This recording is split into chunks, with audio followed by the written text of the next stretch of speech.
होला आमा छोराको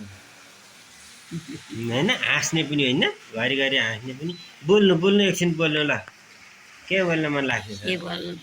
सधैँभरि छोराका छेउमा बस्न मन लाग्छ नि के होइन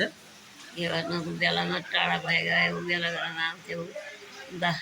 बानेश्वरमा हुँदा बेला बेलामा अफिसबाट यसो मतिर फर्केर बोल्नु त त्यहाँ आइहाल्छ नि कि बेला बेलामा आइरहन्थ्यौ अफिसबाट पनि उहाँ भएको बेला आमा र म वार्तालाप मेरो गर्दैछु बाबा त्यतिलाई अब टाढा भइरहेछु यसो फोन गरेर फोनबाट अनुहार राम्रो म त फोनबाट अहिले त बोल्छु नि यति राम्रो अनुहार देखेँ नि त फोनबाट त्यति राम्रो देख्दिनँ तपाईँ लेख्दै लेख्दा देख्छु म पनि त तपाईँलाई आमा अनुहार देखाउनु भन्छु कतातिर हात मिलाउ त्यो क्यामेरा मिलाउने मोबाइल मिलाउनु जान्दिनँ मिलाउन जान्दिनँ अनि कि कान मात्रै देखिन्छ कि चिउँडा मात्रै देखिन्छ अब यसरी अनुहार च्याक्क देखिएको